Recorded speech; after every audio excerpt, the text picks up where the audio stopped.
Austria ang pinakabagong bansang nagbawal sa mga eroplanong militar ng US na kasali sa digmaan sa Iran na gumamit ng kanilang himpapawid. Ang Vice-Chancellor ng bansa ay sumulat sa social media. Sinabi niya na ayaw ng mga Austrian na may kinalaman sa magulong patakaran ni Trump at sa kanyang digmaan na magdadala sa atin ng susunod na krisis sa enerhiya. Dagdag pa niya, tutol sa digmaan. Ngayon, makakasama natin si Clifford D. May, tagapagtatag at presidente ng Foundation for Defensive Democracies, para talakayan ang posibleng epekto nito sa estratehiya ng US. Makakausap natin siya mula sa Washington. Clifford, masaya kaming makasama ka sa E24 News English ngayong gabi. Austria ang pinakabagong bansang nagbawal sa US military aircraft sa kanilang himpapawid tulad ng France. Simboliko lang ba ito o may tunay na hamon sa lohistika para sa US operations sa rehiyon? Nagdadala ito ng mga hamon sa logistika, maaring malampasan ang mga hamon yon, pero kadalasan ay nagdudulot ito ng pinsala at nagpapahirap para sa mga taong katulad ko. Isa akong Atlanticist, pro-NATO ako. Pero kapag sinasabi ng mga kaibigan ko rito na tignan mo ang mga bansa tulad ng Austria, Spain, hindi sila panig sa atin. Hindi sila nag-aambag sa kolektibong seguridad. Bakit tayo naglalaan ng oras, lakas, o pera para sa kanila? Hindi na ito makabubuti sa atin at pinapapahirap nila para sa mga tulad ko na ipaglaban na ang pananatili sa NATO at marahil ang reforma sa NATO ay para sa ating interes.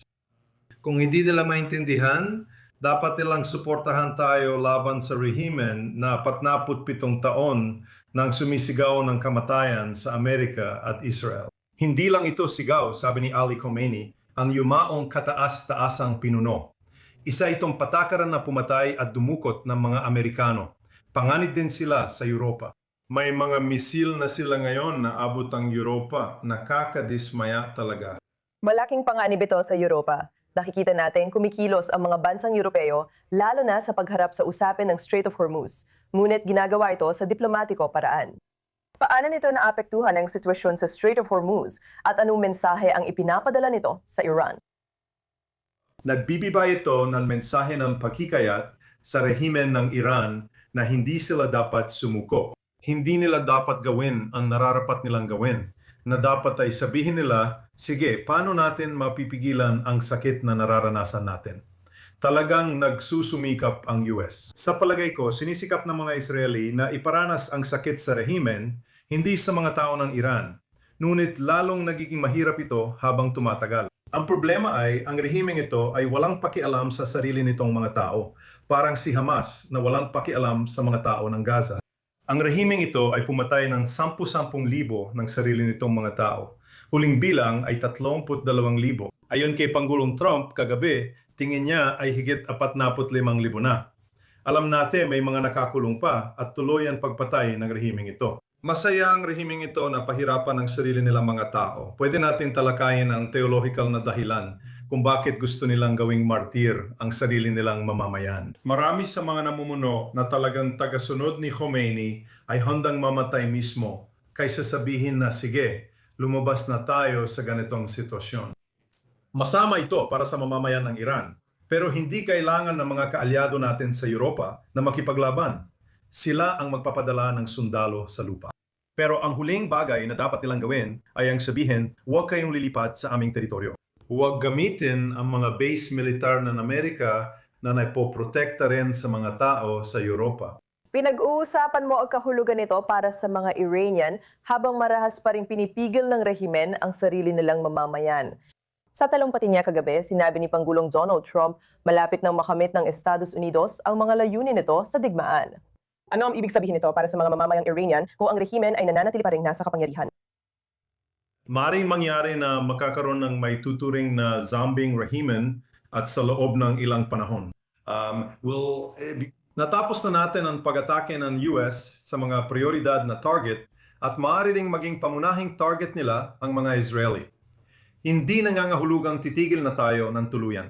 Halimbawa, ipagpalagay natin na may mga taong lalabas at magpoprotesta pagkatapos magsimula o matapos ang pambobomba. Posible bang ang US o lalo na ang mga Israeli ay magsabi, sige, alam namin kung nasaan ang headquarters ng command at control ng Basij, yung mga siga na inuusig ang sarili nilang mga tao. Bibigyan namin sila ng leksyon ulit. Sa tingin ko talagang posible yan.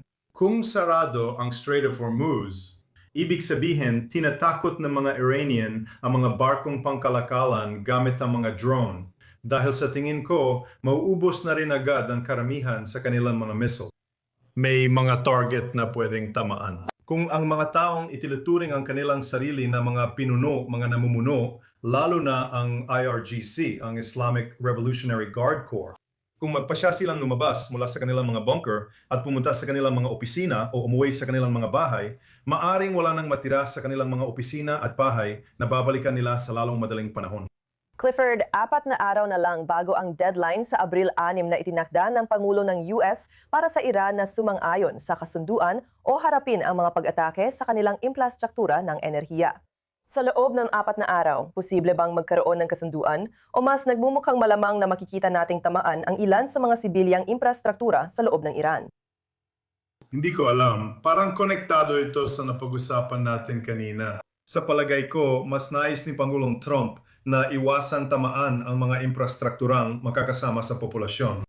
Pero mahirap gawin yan sa digmaan. Sa tingin ko, hanggat maaari, susubukan nilang tamaan ang mga infrastruktura na magpapahirap sa natitirang bahagi ng rehimen na makipag-ugnayan sa isa't isa. Baka kailangan nilang gumamit ng mga generators sa kanilang mga bunker at lagusan at may mga bunker at lagusan din sila tulad ng kay Hamas. Gawing mahirap para sa kanila na lumabas, gawing mahirap para sa kanila na magkaroon ng pondo para magbayad ang kanilang mga sundalo, ang kanilang pulis, ang basij, gaya na nabanggit natin, lahat ng yon. Pero mas mahirapan ang karaniwang mga tao. Gaya ng sabi ko, hindi pinapansin ng rehimen yan. Sa kanluran, medyo mahirap isipin yon. Isang rehimen na walang pakialam sa pagkakataong ito, hindi ko sasabihing mga mamamayan nila, kundi mga nasasakupan nila. Clifford D. May, ikinagagalak naming makasama ka dito sa I-24 News English at salamat sa pagbabahagi ng iyong pananaw. Pinahahalagahan namin ito. Ikinagagalak kong makasama kayo. Kasama ko pa rin sa studio ang I-24 News English Senior Correspondent para sa Middle East na si Ariel Osran. Ariel, kahit na pinag-uusapan natin ang posibilidad ng isang kasunduan, patuloy pa rin nating nakikita ang mga pag-atake ng Israel at US sa loob ng Iran. Sinabi ng IDF na napatumba nila ang kumander ng punong tanggapan para sa langis ng rehimen. Anong ibig sabihin nito at anong punong tanggapan para sa langis ng rehimen?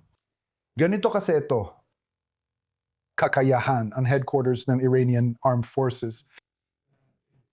Talagang kapansin-pansin ito sa Iran lang or sa mga bansang parang Banana Republic. Makakakita ka ba ng headquarters sa Armed Forces na responsable sa paglikom ng kita mula sa langis para pondohan ng operasyon ng Armed Forces? Ipinapapitalan nito kung gaano kasalimuot ang ugnayan ng pamamahala ng ekonomiya ng Iran at ng Armed Forces. At matagal na itong ganito sa loob ng maraming taon. Pinag-uusapan natin si Jamshid Izhaki.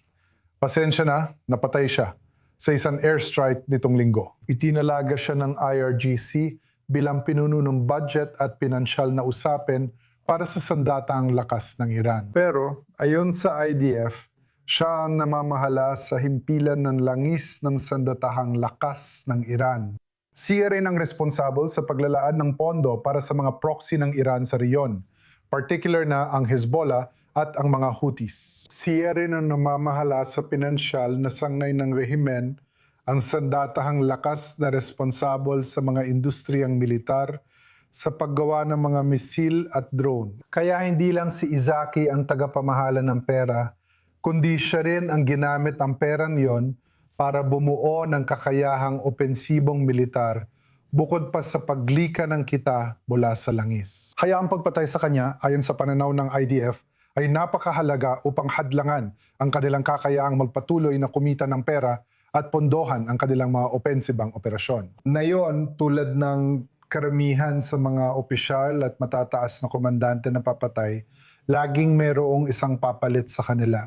Sa katunayan, bago magsimula ang digmaang ito, ang yumaong kataas-taasang pinuno, Ayatollah Ali Khamenei, itinalaga niya ang sandatahang lakas at IRGC na magtalaga ng 5 papalit. Inaasahan ang antas ng pinsalang maaaring idulot ng Israel at ng US sa pamumuno at kontrol sa kanilang pagsisikap na patumbahin ang liderato. Oo, may papalit kay Jamshid Deshaki pero malaki ang responsibilidad at maraming kailangang kaalaman. At ang pag-iisip sa likod ng operasyong ito para patumbahin ang liderato sa panig ng US at Israel ay ganito. Oo, may mga taong papalit sa sinumang mapapatay. Pero ang magdulot ng ganitong pinsala sa tuktok ng piramide, inaalis ang mahahalagang tagapagdala ng ilang dekadang kaalaman at karanasan. Nasa dulo nito, magbumukha na itong katulad ng narinig natin mula kay Clifford May. Isang gobyernong zombie o gobyernong anino. Na sa totoo lang, alam mo na, may parehong estruktura tulad ng dati bago nagsimula ang digmaan na ito. Pero pagdating sa kanilang takayahan na magsagawa at kumilos sa kaparehong antas, mababawasan yun. Iyan ang pangunahing layunin ng operasyong ito ng pag-aalis sa liderato, lalo na ang pagpatay sa mga opisyal tulad ni Jamshid Deshaki. Napaka-interesanteng pagpatay sa pinuno ng punong tanggapan ng langis ng rehimen.